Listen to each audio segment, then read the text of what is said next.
Spacey Sims, and we are back with more Cinderella phenomenon, and we are in No, we haven't. Are we in chapter 9 already? Hold on. We're in chapter 9. Oh my god. Of Karma's Route, Karma Claude Melian. I still haven't listened to that song. Every time I say Karma, and then I think Claude Melian, and I just think Karma Chameleon. And I just sing the song in my head. Oh my god. Anyway, we're kind of at the end. So we're obviously getting the good ending because we've been doing all the right things. We have one more choice left in this chapter, and then we get our ending. But I don't know, the chapter could be quite a lot. And we know, like, the last chapter actually, like, the ending is actually a decent length of a chapter. So I don't know. This might be the last part. I was thinking we'd get at least another part out of this, but I'm not 100% sure.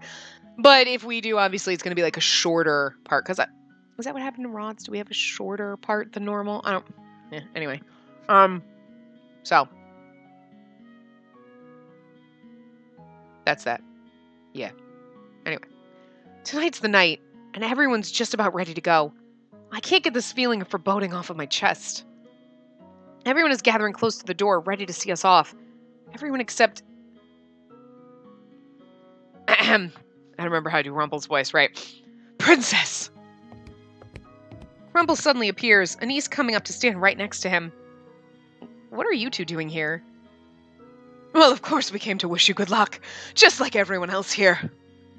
We'll be waiting for you tonight so that we can celebrate everyone's return. Be careful. Emmeline, who's been everywhere with her brother since they came here, is standing right beside him now with a smile.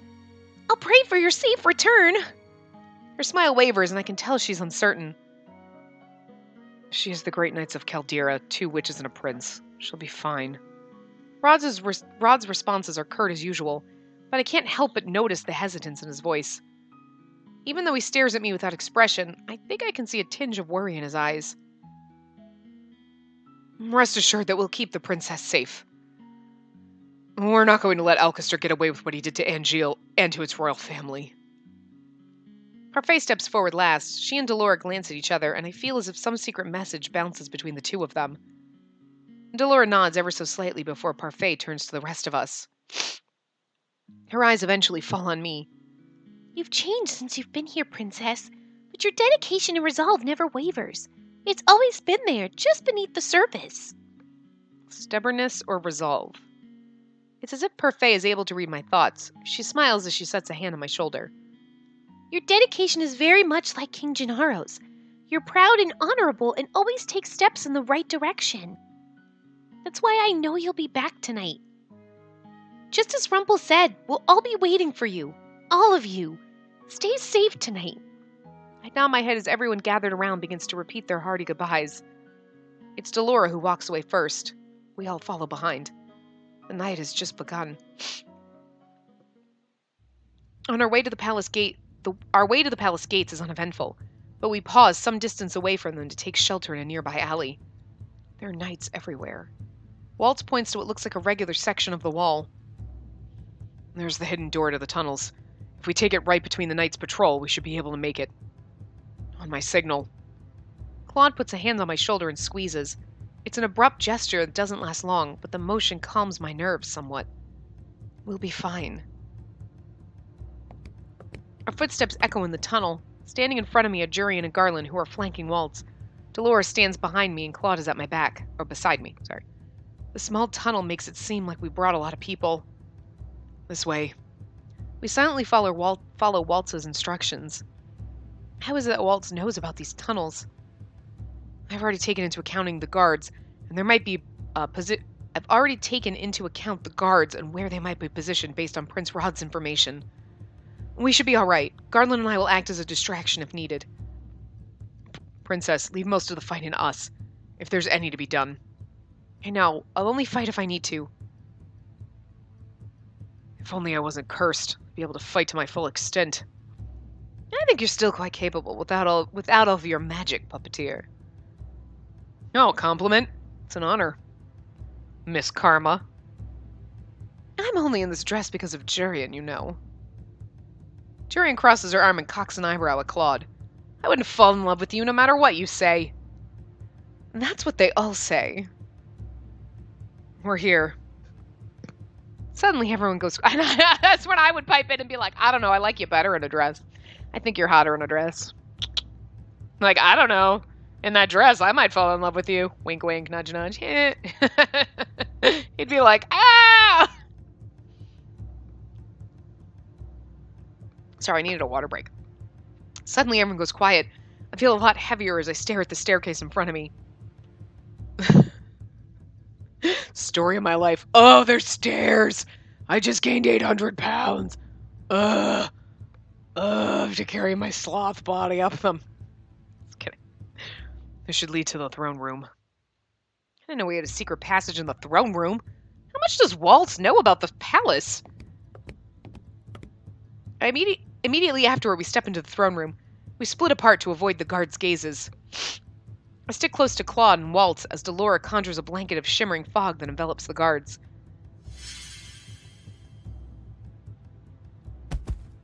I watch as the guards' eyes close before they slump to the ground.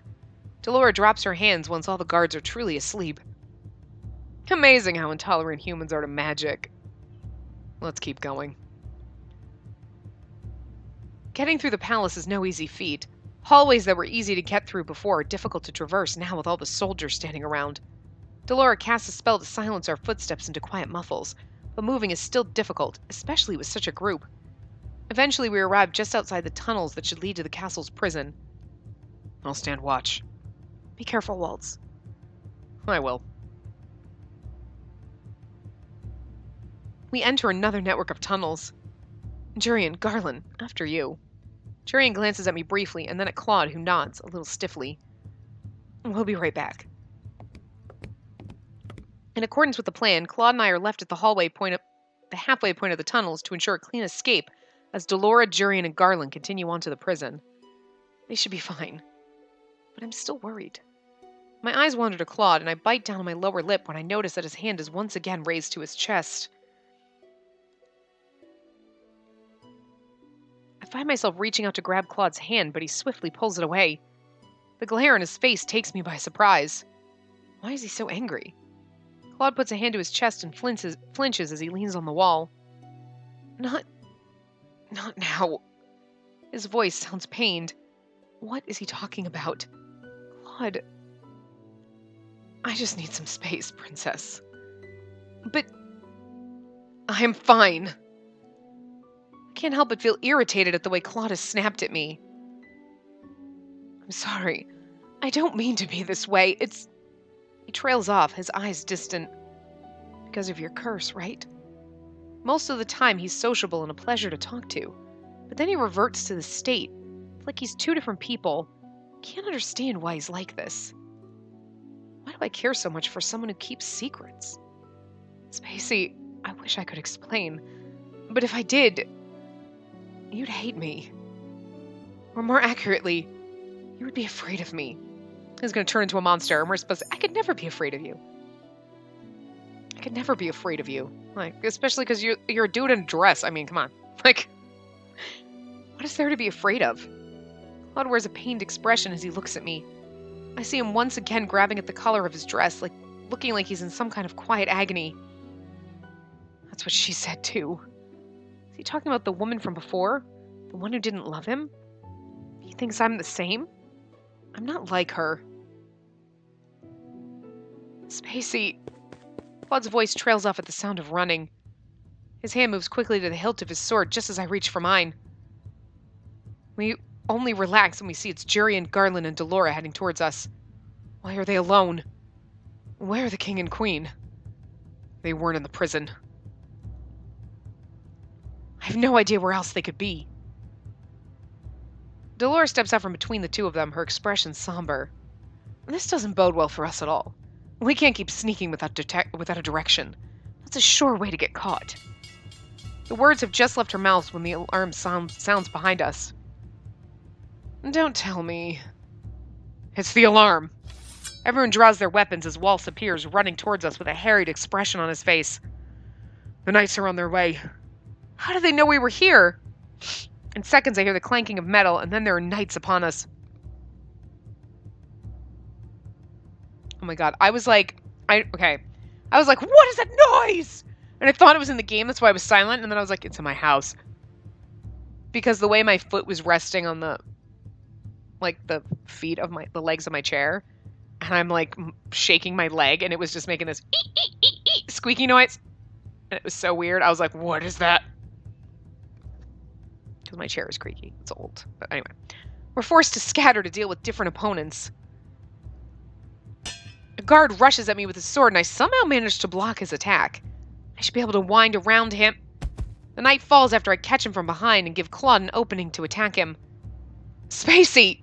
Stay behind me. I promised I would, remember? Let's keep it that way. A smile flashes across his face, and for a few moments he seems more like the Claude that I know.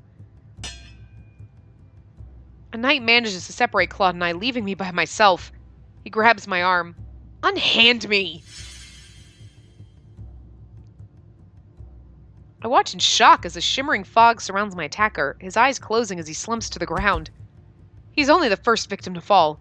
Seconds later, most of the knights in my immediate vicinity have fallen to the ground. I can tell by the subtle rise and fall of the chest that they're asleep. Sorry I couldn't focus long enough to cast that spell earlier. Delora drops her hand and turns to address Waltz, Claude, and I. Head towards the entrance hall. The king must be in one of the central rooms. Jerry and Garland and I will head to the bedchambers in the east wing to look for the queen. Splitting up's not part of the plan. We don't have much of a choice anymore if we're going to get the king and queen out of here. We have to improvise. Now go! Claude grabs my hand and jerks his head at Waltz. Let's go. Yay, we get to be with Claude. Oh my god! The three of us rush out and into one of the palace hallways. I keep my gaze forward while Waltz and Claude watch for enemies on either side of us. On our right! Claude grabs his sword and moves before Waltz and I can respond. He dives low towards a soldier, his sword poised straight for a devastating blow. Knights begin to approach us from the left, and I raise my sword, readying myself. Waltz snaps his fingers, a flash of light blinding the men in the immediate vicinity, and I use the opportunity to rush the knights in front of me. I grit my teeth as I attack. Most of my blows are lucky. There are too many knights for me to be able to get the upper hand. There's so many of them! Well, well, if it isn't the most desirable princess. I'm thinking it's Mithros, right? I whip around to attack the man that spoke to me, but he's nowhere to be found. Where is he? Who are you? I wonder. Spacey! I turn and see Claude running toward me, a panicked expression in his eyes. I take a step towards him when a masked man suddenly blocks my path. Oh, is it Varg? Varg! Who are you? I raise my sword, but the masked man taps his cane on the floor before I can swing. An incredible pressure blasts out from the cane. It shoves Claude to the floor and blows me backwards. I hit the wall hard and my vision darkens. Oh no. Claude. Where am I? Why can't I see anything? My head hurts. Rise and shine, Sleeping Beauty. I jerk upright at the familiar voice. You're the man who knocked me out. The man Whoopsie! The man laughs and I blink as I try to pinpoint the direction of his voice. Did he blindfold me? Command you to take off this blindfold. I don't take orders from princesses that no one remembers. But I'm a gentleman, so I suppose I shall have to heed a lady's request. The blindfold is abruptly pulled off and I flinch at the sudden brightness. Why, hello there, princess. My captor looks at me amused. He wears a crooked grin on his masked face and a cape on his shoulders. Who is he? My eyes wander to the throne, and I can't help but gasp at what I see. The king is strapped to the throne, hands bound, mouth covered. Your Majesty! The king pauses to look at me, his eyes containing a mixture of alarm and confusion. I turn to glare at the masked man. Let him go! No can do, princess. Though, don't you think he still looks regal sitting on his throne like that? I grip my teeth as I begin to struggle against my bonds. Struggle all you like. You won't get out of those knots anytime soon. Who are you? The masked man drops into an elegant bow. I'm called Varg. Varg? What have you done to my father? Me? Nothing. Well, nothing much. I guess gagging a person and tying their hands behind their back counts as something. Are you working for Sir Alcester? I don't work for anyone. So he's a mercenary. The door flies open and Alcester steps in, his face full of anger. Mithros, the fool! How absolutely useless he was. Varg gives a dismissive shrug. He regards me again with his mischievous smile. So all three of them are always bad. Just different. I mean, basically the same plot. It's just different. Works out differently. Well, I do agree with that wholeheartedly. That man is in the past. Here in the present, we have someone far more interesting to deal with. Varg gestures at me. I glare at Varg before turning my gaze to Alcester. I used to think Alcester was someone to be respected. Not anymore. If it isn't the princess herself. Do you remember who I am? Once Mithros made the connection, it was just too obvious to be false. Could Sir Mithros remember me? Alcester shifts his attention to the king. Gennaro, do you not remember this girl as your own blood daughter? My eyes meet the king's, but I see no recognition in his gaze. He can't remember me. I haven't managed to break my curse yet. Why are you doing this to my father? To the kingdom? Everything I do for the kingdom. All successful rulers have run with an iron fist. Fear is the best motivation. A king that's too lenient and doesn't inspire fear has no business being on the throne. The people of Angeal loved their king. Before I had thought that the town people were despicable because they hated me. Now I understand those reasons. They may have judged me as my mother's daughter, which is wrong, but... Sorry, thirsty. Dry throat, got a drink. But that doesn't mean they should be subject to a regime of fear. Your obligation as a ruler is to rule for the country, not the people. Back when the queen was still alive and this place knew the fear of the witches, they were far more productive. Fear motivates. Fear makes a man... King Alcester! You better have a good excuse for interrupting. Your Highness, there's a beast! Oh, he turned into a monster! He really did. He turned into the beast, and we're gonna be like, it's okay, I love you, and we're gonna turn him back into a prince. Yay! Or we're gonna get in some weird bestiality thing. I think that's a little bit much, game. I'm just saying, right? Like, it's like, well, you know, you got the, like, brotherly love thing going on here. I know he's a stepbrother, so I'm okay with that, but it's like, brothers, you're gonna do your brother in this one, and then you got the weird animal bestiality thing going on. I mean, come on. Let's just not be creepy. I didn't think the brother thing was creepy, like, honestly. If he was our blood brother, or, like, half-brother, that'd be a little fucking weird, or, like, our cousin. But, like, stepbrother? Psh, whatever. That means nothing. Your mom, my dad, or both. Whatever. It's a little odd at family reunions. Like, this is my husband and my stepbrother. But, like, you know, not like he's your blood brother, or you're, like, your twin. Twincest. I mean,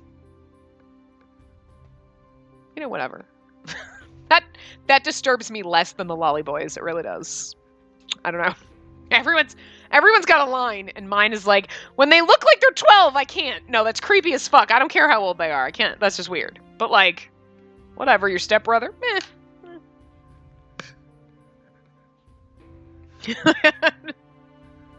I really hope that we don't, like, have to end up with a bestiality route. Like, I'm pretty sure we're gonna love him anyway, and we're gonna break his curse, because that's, like, you know, whatever, but still. Also, because I would miss his beautiful face. That's all I'm saying, but... What are you blathering about, you fool? A beast! A magical beast is rampaging around the palace! Is this the dead witch's doing? Dead? Witch? No, Dolores fine. She has to be... Out with it! Did Mithros do this? What? I can't stop myself from blurting out the question. Sir Mithros is a witch? He was a witch, but now he's dead. So see, in Rod's Path, Mithros gets the upper hand on Alcester, and then Delora destroys him. In this one, Alcester gets the upper hand on Mithros, and then Karma's gonna be a real bitch! And eat Alcester. And he's gonna be like, it was weird, For eating him. I know. You're not scared that I ate him? Well, as long as you don't turn into a cannibal when you're a human, but, whatever. He's got Shrek going on. He turns to his knight and demands more information. I'm too shocked to hear their words. Sir Mithros, a witch? Impossible. What are the other palace intruders? We managed to apprehend some of them. We can't get to everyone with that beast taking us out. I don't know why I'm making him sound like a dumbass, but I'm making him sound like a dumbass, and there you go. The damned Mithros. Still a pain even after death. What did you do to Sir Mithros? Did you not hear me, girl? He's dead. Killed by my hand. But why? He was helpful at first. We worked together to achieve our personal goals. He eyed me cautiously. He wanted you, princess. Sir Mithros was a witch. That would explain why he still remembered me. Why did he want me? Who knows? Doesn't matter anymore. I gave him my knights to assist him in his search when the witches could not. But in the end, that fool was too power-hungry. You never entered into my plans. You'd have been safe, princess, had you just stayed put. But now that you're here, you'll come in handy. Alcester turns back to the knight, who immediately bursts into explanation once more. The beast is moving quickly! We don't know how much longer we can keep it from this room! There's a beast in the palace, and it's Sir Mithros' doing? I'm so confused. What about the others? Are they okay? Let me go, Alcester. We're gonna... No, you know what's gonna happen? The beast is gonna come and you're gonna be like... He's gonna be wearing the necklace we gave to Karma, and we're gonna be like, Karma, you're the beast! Oh, pets. It's okay. We'll get you some kibble and a leash, and it's a little bit weird, but it's okay. I'll take care of you. You're like a big Saint Bernard. You're not going anywhere. Sounds like some of your friends are very persistent. They'll be coming for you, and when they get here, I'll kill them. I'll kill you. I'm sorry. I'm never gonna forget that. You, princess, are gonna make excellent bait. I just slipped it with his voice, and I'm just like, whatever, I don't care. I want to see the beast! I like this turn of events. Kind of amusing. You! Tell me what all this is. Varg looks unmoved by Alcester's anger. It's Mithros that summoned the beast, is it not? Then you must know what's happening. Oh, that was him. Sorry, that was a... Blah, blah, blah, blah, blah, blah, blah. Okay, sorry. You're asking me, of all people? As if I'd be able to answer any of your questions. You! I'm sure it was supposed to sound like a beast roar, but it sounded like a train. Like, Varg! It doesn't matter how many times you say my name, Alcester. I won't have any answers for you. Sir Alcester turns to me, his eyes manic. I know it's supposed to be a monster, but it does. It's like there's a weird there's just like a weird noise. You're like, ah. It's like somebody's like scraping something against like a rumble strip, and you're like, I feel it. I feel like the vibration in my hand, even though there isn't one. It's like just that metaphor one, Whether this is Mithros' magic or magic belonging to one of your friends, I'm not gonna let it live. Could Delora create a beast out of thin air? Sir Alcester draws his sword from his sheath and curses under his breath. Bird, your toenails are so goddamn awful. I squirm, desperate to find some kind of break in my restraints. Varg surprises me, however, by reaching down and cutting the ropes, binding my arms with a sword that I recognize. You have my sword! I stand up quickly as I can and grab the sword from him. That was too easy. I eye Varg warily as his mouth twists into a smirk. What are you doing? Why are you helping me? Help? All I did was cut some ropes. Besides, I'm curious to see what you'll do with that toothpick of a sword. He talks like he doesn't care at all what happens. He is a weird individual. Don't think too much about it, princess. It's probably a little too much for your small head. I swing my sword toward him and Varg catches it with his cane. You really think that I'm the one you should be fighting? The door creaks and falls off its hinges. The knights stumble back, and I hear screaming as loud footsteps sound against the hall's tiles. I cannot wait for this! Oh my god, guys! So what do you do? Run? Hide? Or would the beast kill you too? The beast would never kill us, because he loves us. Oh! Scary! My eyes focus on the large figure entering the room. Though I can't make out specifics at first, the form grows more and more distinct the further it moves into the room. He's like a smoke monster. Whatever this is, I can't fight it.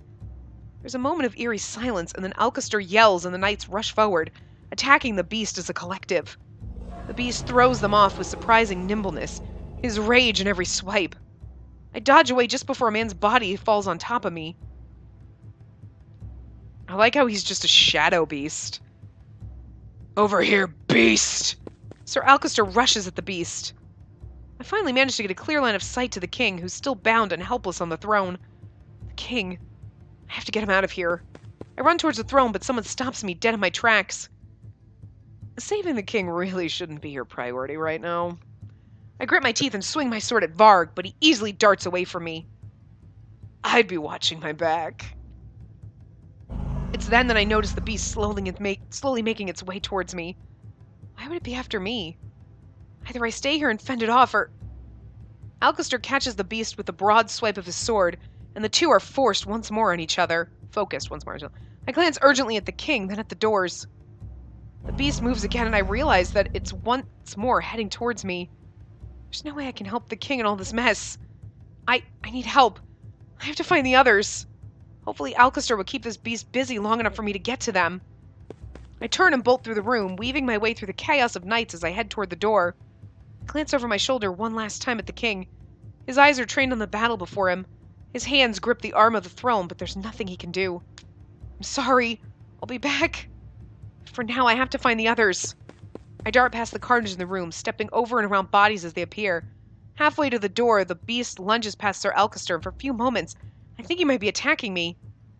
Stay back! I hold my sword out in front of me and stand in a defensive position, like Claude taught me, but the beast never reaches me. You've ruined everything, beast! Alcester is suddenly in front of me, waving his sword at the beast. I stumble back towards the doors, my heart beating loudly in my chest. I have to get out of here.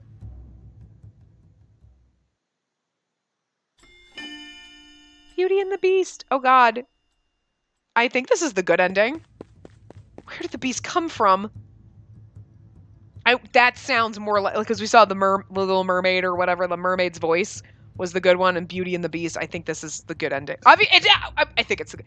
It has to be the good ending. We made all the right choices. So, like, literally. Knights immediately rush toward me. I back away as far as I can without re-entering the throne room.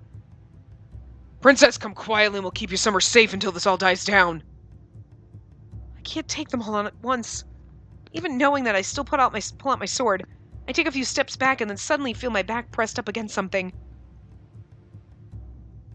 The beast stands behind me, its back to me. I stand in its shadow and I realize that if it turned around, it could swat me to the walls just like the rest of its victims. But it's just standing there. Together. Together. The beast says nothing more. Though I still feel on edge, there's something oddly familiar about this, like, together. Be like, together. Claude told me once it was better to fight back to back. I'll trust you for now. Whatever you are. I don't know if it understands me, but I can hope. It seems more like a human than any kind of animal. Princess, get away from that beast! It'll... The knight never finishes his sentence as the beast sends him flying through the air. Why is it helping me? The knights fall like dominoes to the beast, but manage to remain standing when I strike them with my sword. Even just taking one down is so hard! These men have been trained for years, while I haven't even had the luxury of a year.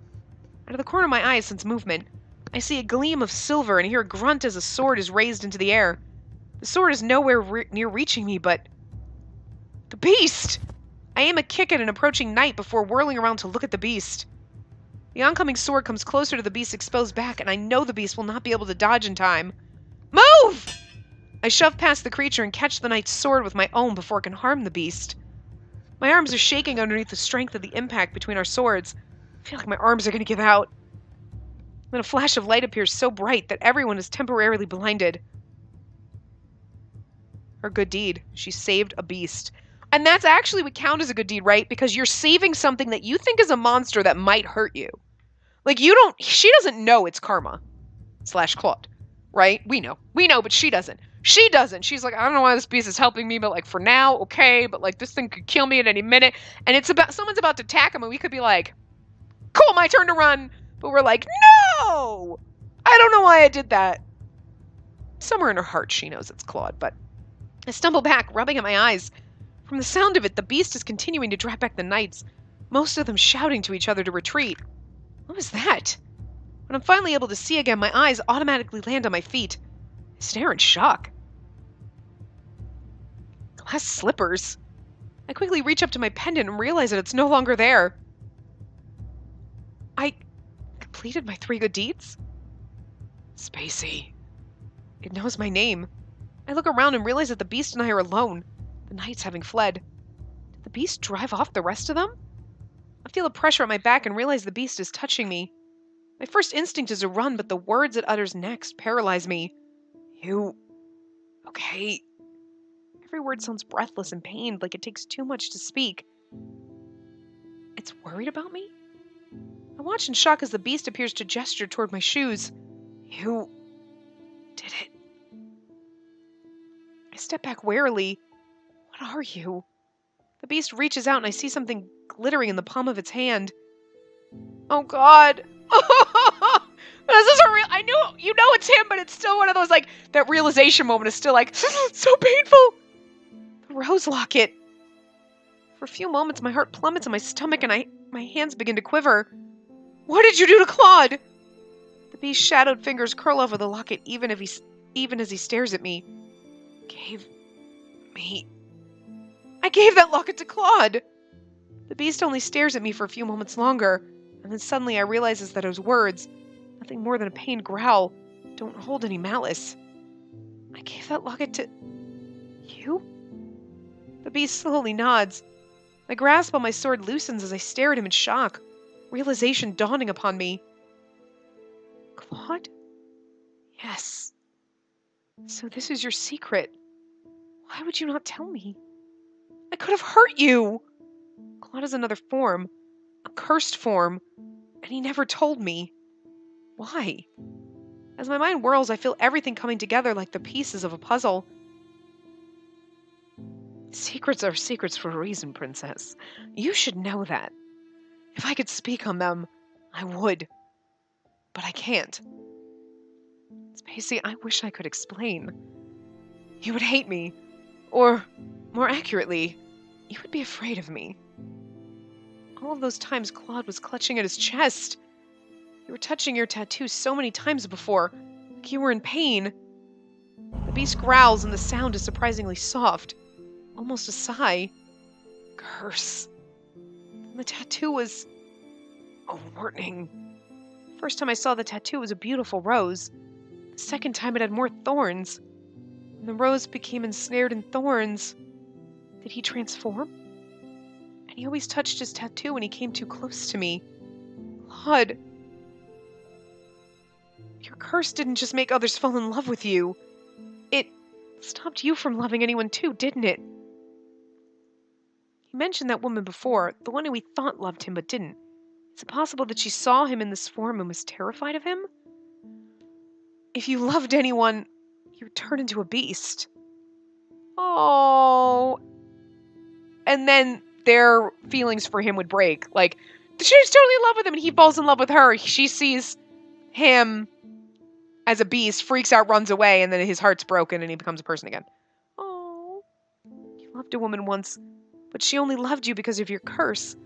The minute you transformed, she was scared of you. Wasn't she? Yes. He sounds so pained. The reason Claude had been trying to hide everything from me is because he's scared that I would have feared him. That's why beauty has always been so important to him. The curse cast upon him makes him both beautiful and a beast. I wanted you to love me, but no one could love a beast. That's not true. We know it's not true. His words are dwindling.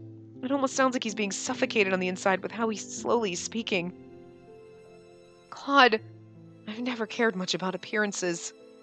People have worn masks on their faces their whole life around me. Claude, I take a deep breath and face him. I will love you, no matter what form you take. I drop my sword to the ground and make my way over to him. I rest my cheek on his chest and wrap my arms around him. That's so fucking cute! I love you. The room is filled with a bright but gentle light. It almost feels like I'm bathing in sunlight. For a few moments, I forget my worries. Everything feels blissful and quiet, and my heart feels full. We broke his curse. Then moments later, I feel warm arms around my waist. I love you too, Spacey. Yay! When I open my eyes, I still can't see anything, even though I know that the light has faded. That warmth is still there too, but now I feel it immediately on my skin, and I realize that it's because Claude is hugging me. Not as a beast, but as a man. Did I break his curse? I realize this is the first time Claude has ever touched me for a long period of time without abruptly moving away. Tentatively, I move my hands, feeling the fabric of his shirt and the warmth of him underneath it. And he's dressed as a man, not as a woman. Claude? But before I can finish my sentence, my lips are sealed. I feel Claude's lips on mine, only briefly, but it's enough to make me suddenly feel faint. CG! Where's our CG of that? He pulls away from me with a brilliant smile. I've always wanted to do that. Spacey, you're blushing. If I could, I would kiss you again. But we have some urgent things to attend to. The reality of the situation begins to seep back into me. My father, Varg, Alcester, they're all still in the throne room. The king! Let's go, Spacey. We'll get a nice CG when it's more romantic. When Claude and I rush into the throne room, my attention is immediately grabbed by the king calling my name. Spacey! He's still bound to the throne, though. His gag is removed. A rush of relief floods through me. He's alive. He's alive and he remembers me. My gaze is drawn to the two men battling at the base of the throne. Their swords are locked together in a stalemate. Alcester and... Fritz? What has happened here? This is not how you gain power. I knew you'd have be a thorn to my side from the moment I concocted this plan. Where's Varg? This is his son. The only one here is me, and I will... Fritz's concentration slips as his eyes land on me. The opening is small, but it's enough to give Alcester the opportunity he needs. Watch out! Claude is already running over to help, but even he's too slow. Oh no! We're gonna kill Fritz! Alcester disarms Fritz before driving his sword through Fritz's chest. He killed his own son! Oh my god, guys, I can't believe... Is Fritz gonna die in this path? No! Alcester pulls the sword out of Fritz's chest just fast enough to deflect Claude's attack. As Claude drives Alcester away from the throne, I rush to where Fritz has collapsed to the ground. His eyes are already growing glassy. Fritz! I lean over him. There's so much blood. I glare at Alcester. How could you do this to your own son? Anyone in my way will meet my sword. Blood does not matter. Princess. I don't know, like, we gave Fritz a very deep voice, but I can't, that's not the voice I'm gonna give him when we do this path, because it's gonna be too hard for me to keep that up the whole time, but I don't know what voice to give him, so I turn back to Fritz in alarm, tears in my eyes. Fritz, hold on. Don't speak. You need to conserve your energy. Princess, I'm sorry. Fritz, please don't. Don't speak. I feel bitter tears stinging my eyes. I'm sorry. I watch as the life seeps from Fritz's eyes. I put my hand to his chest to feel for a heartbeat, but Fritz's body is still... I can't believe he died! I know we're not on his path, but still he's our friend and we care about him. He's like the one person she actually liked, you know, before all of this. Like when she was a bitch. She was like, yeah, Fritz is cool. Fritz! He was the one person that was actually nice to her and didn't treat her like a dickhole. You know what I mean? I glance up at the sound to see Claude at the far side of the room, struggling to get to his feet. I glance up at the sound. I don't know. Spacey, watch out! I turn, but I'm not fast enough. I see Alcester's sword rise high in the air, and I know it'll reach me before I can pick up my sword. Yay! The sword falls from Alcester's hand as a bright red ribbon of light twines around the hilt and drags it far from reach. I turn and see Dolores standing a short distance away. Jurian, Garland, and Waltz all standing behind her. I'm afraid your performance as king has been incredibly disappointing. Jurian and Garland move together, rushing Alcester from the same side. I see Claude moving in from the other side, quiet and lethal. Princess, Waltz and Delora rush over to me as the fighting continues. Alcester has reclaimed his sword and is trying to evade attacks from 3 different swords at once. The king... Waltz nods at me, his gaze lingering on Fritz as his expression becomes solemn. He walks off to the throne while Delora kneels beside me. Delora shakes her head, and that's all I need to know, that there's nothing more to be done. I'll make sure he's properly honored. But for now, we need to get you out of here. What about Ophelia? Waiting for us somewhere safe. I constructed a shield around her that will keep her hidden from view and harm until we return for her. Weren't we meant to bring the royal family back to the Marchen first? Not when we're missing the king.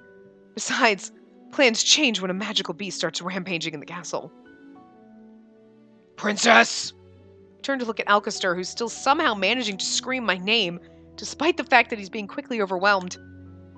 Princess, we could have worked together. If you were more like your mother, you could have ruled with grace, beauty, and fear. I flinch back and Delora's hands come to rest on my forearms, her grip steadying. That is enough. I look up and see that the king has stopped to stand beside me. To my surprise, the king rests a gentle hand on my shoulder, his eyes soft as he looks at me. Spacey, we have a lot to talk about, but right now, I have something I must do. I nod mutely and watch as the king draws his sword. He makes his way to Alcester. Jurian, Garland, and Claude step back from where they forced Alcester to one knee. You're a traitor and lack any honor, Alcester. You were the one that lacked honor. A ruler must have the people beneath his thumb. A ruler must lead people, not suffocate them. His oath as king is to protect them. You're no king, Alcester. Especially because every time you say his name, you think of Alka-Seltzer, and it's like, he's giving me indigestion, and I need something like, for your crimes, I find you guilty and incapable of rehabilitation. The sentence for the severity of your crimes is death. The king raises his sword, and I turn away before he strikes down his sword. There's no sound or scream to follow. I turn once more to see that the king has pointed the sword at Alcester's chest, but has not killed him. You'll stay in the prisons until the time for your trial comes. Though you might try to refute these claims, you'll be tried as a traitor to this kingdom. And then you'll be executed. Alcester's shoulders fall. The glare never leaves his face, not even when guards seize him and drag him from the room. The king immediately sends Jurian and Garland out to deal with any knights that are still a part of the coup. Delora and Claude help with moving Fritz's body, while Waltz tries his best to fill the king in on most basic points of our successful operation.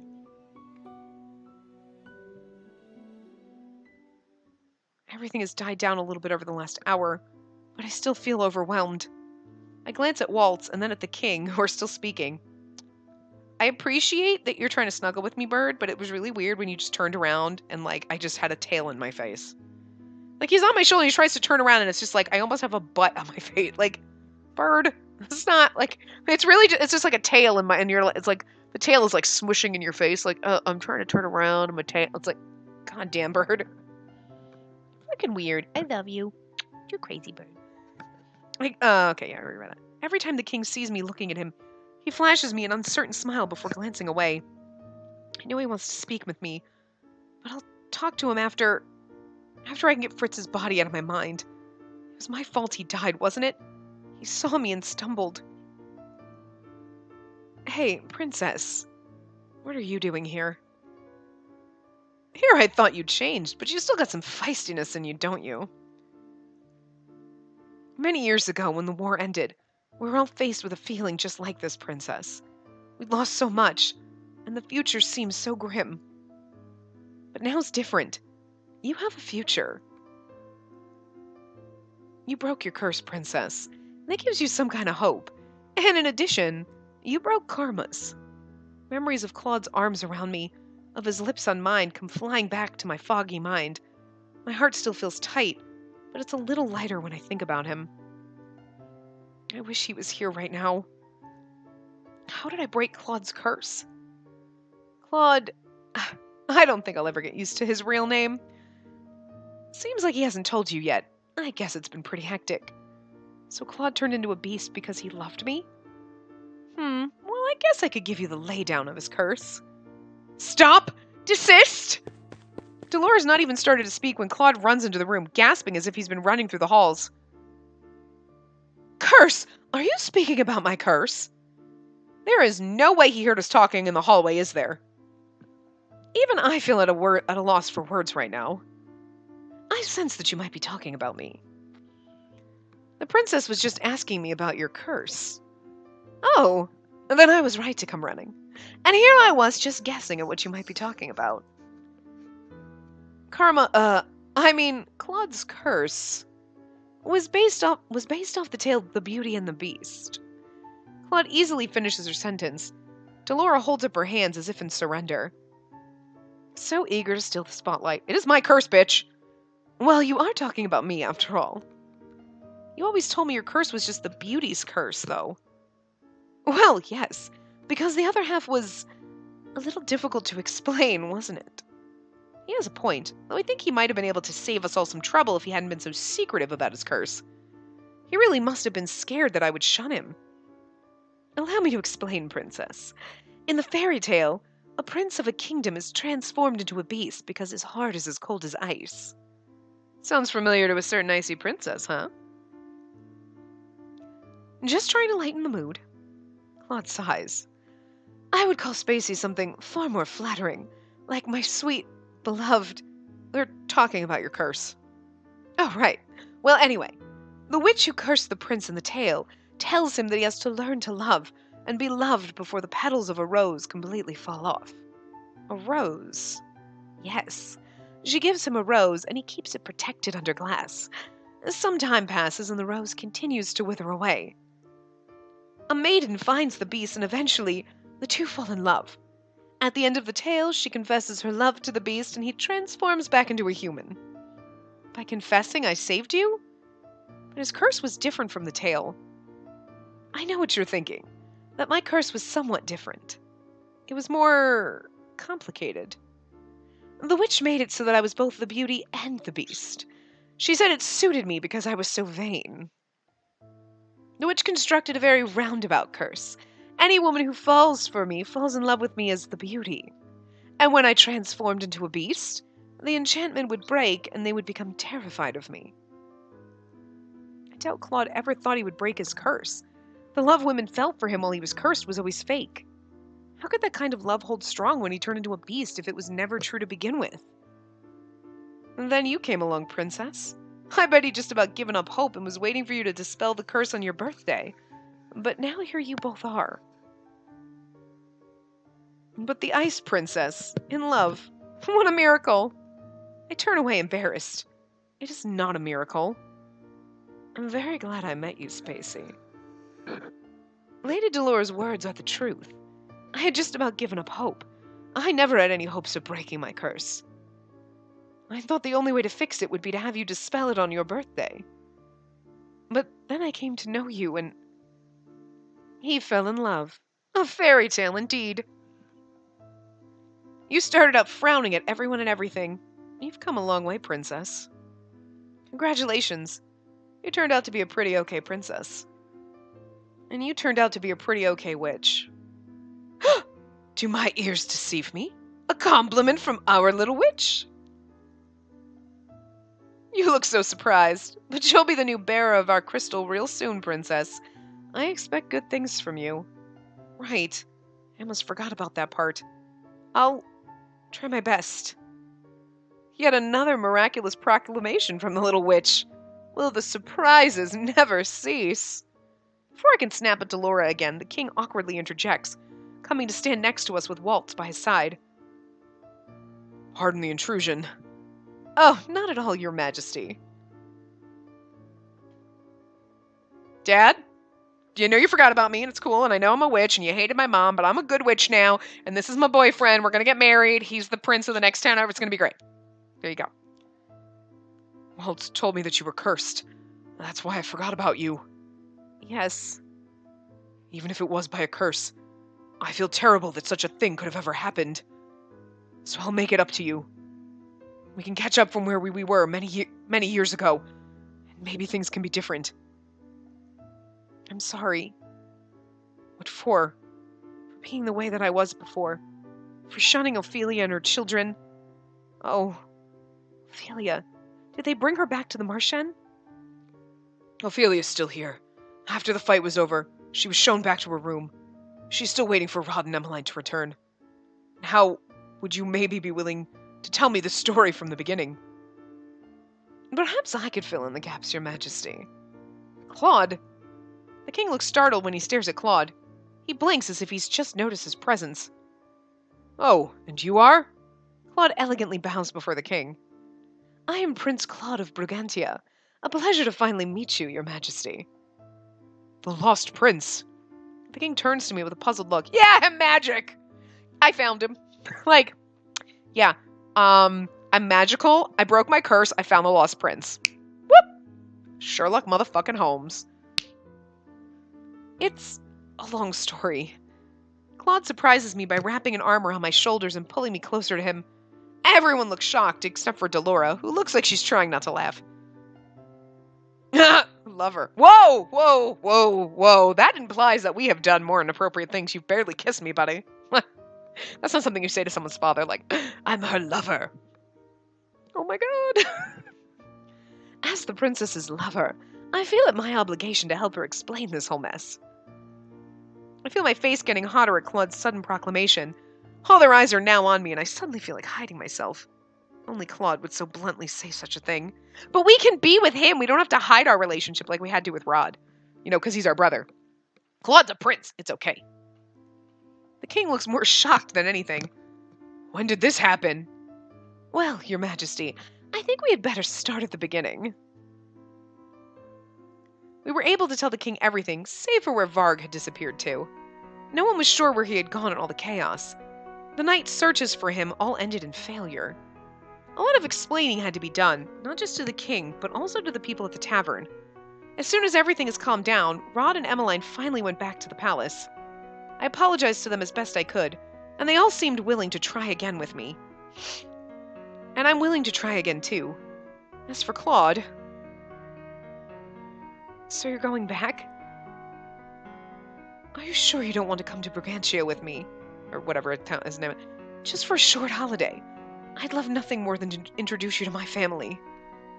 Mother would shower you with gifts. Father would, well, tease you, probably. He makes jokes frequently. And Llama... What did you just say? Llama? He has a pet llama? My brother, Llama. What? Another acronym. We're Karma and Llama. Karma and Llama. That's amazing because the M and the A, whatever the M and the A stand for, is like obviously their last names, and then, oh my god, game, you're brilliant. I just want to know what it stands for. Does your father do these things on purpose? I told you he likes jokes. My brother's real name is Lance. I was going to bring you back and introduce the two of you. Oh my god. We got a brother sandwich. Karma and Llama. And you could tell my little brother how very charming I am. It would have actually been better if his brother was older, so his brother would inherit the kingdom, and then he could come be our king. Man, but now he's gonna be... And the... Ah! Some fucking fairy tale endings. We can't be with Rod. We can't be with Karma. The fuck? Is it just my imagination, or is there a glimmer of competition in his eyes? As much as I'd like to meet your family, you have your own obligations here. And you need to let your family know that you're safe and alive. But the thought of being separated from you... Claude sighs before he leans down and plants a kiss on my forehead. I'll miss you. You won't be gone that long. Love, that is not how you're supposed to respond. You're supposed to say, my sweet prince, I'll miss you too. Fine then, I'll miss you too. Maybe. Claude raises an eyebrow at me and then smiles. I'll be back for your birthday. God, I hope we get a scene for that. I love you, Spacey. It's only been a few weeks since Claude left, but I'm impatient. The king has been throwing grand dinners every night in preparation for my birthday, but I can hardly concentrate on anyone else when I think of Claude. I told him about all of these smaller birthday celebrations. I thought he would be here for them. Your birthday's in a few days. When will he come back? I've tried to make myself busy, mainly by continuing my sword practices with Jurian and Garland, who have both rejoined the Order of Caldera. Every time I'm around the Knights, I think of Fritz. I shall bring some new flowers tomorrow. If Claude would just return already, we could go pay our respects together. Ah! I was like, you know he's gonna come back, but I wasn't expecting this soon. Hello, Spacey, my love, my sunshine, my beautiful betrothed. Really? When did that happen? Claude? I shake my head and try to gather my thoughts. First of all, you did not knock. Second, we're not engaged. We may as well be, don't you think? At the very least, knock before you come in. Still worried I would come in on you in the middle of changing. Would you have minded so terribly? Yes? No?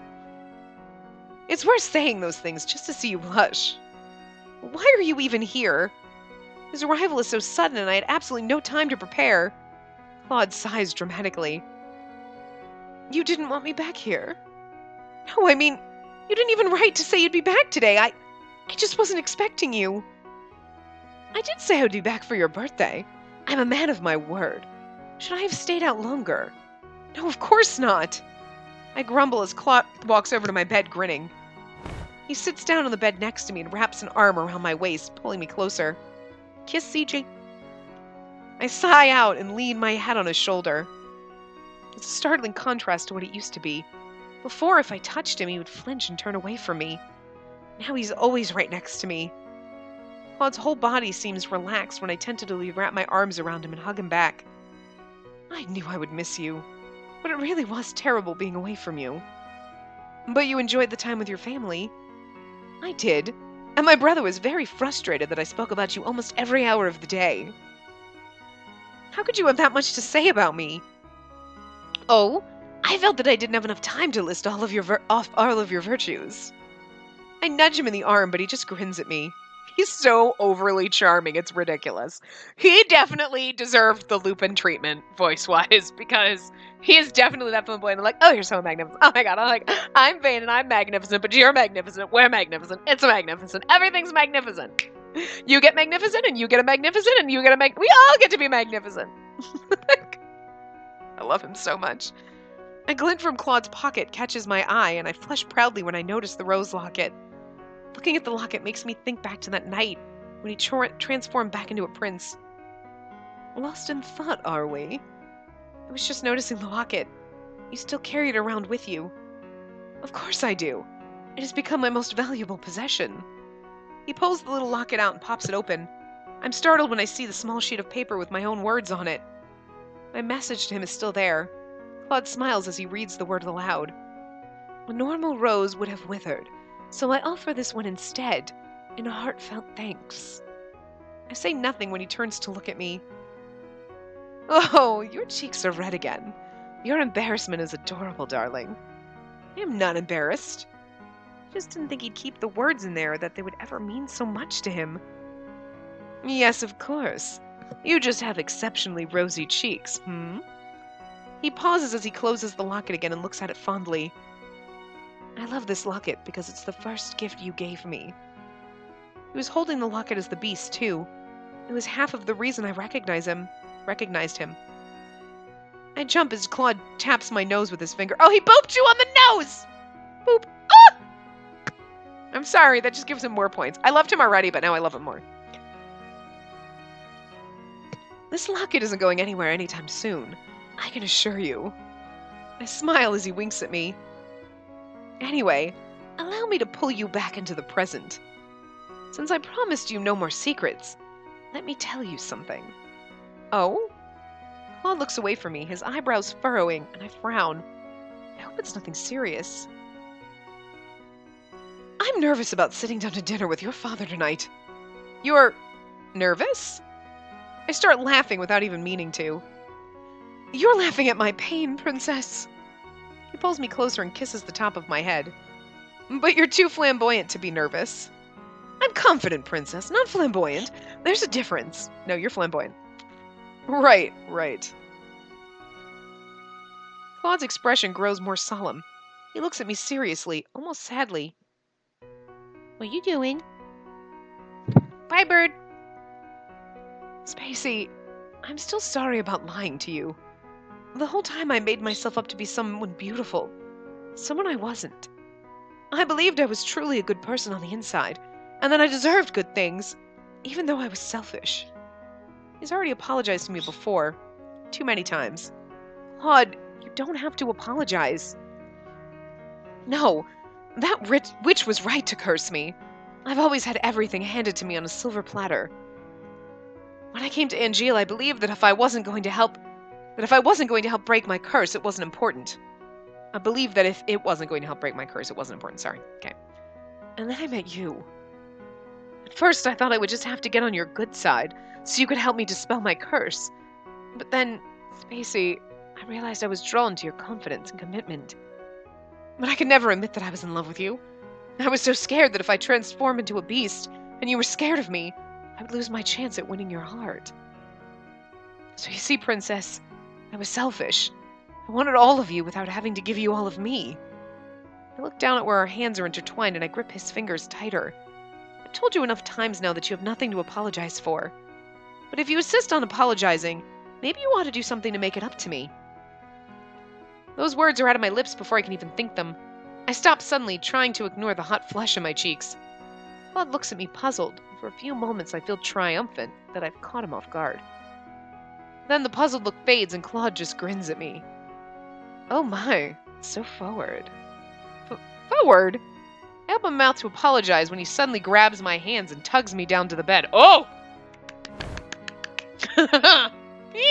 Oh! I hope I don't have to read it. You know, it's not going to be anything awkward like that, but I hope I don't have to read anything awkward. So we're always like, yeah, oh god, this is awkward. Why do I do this?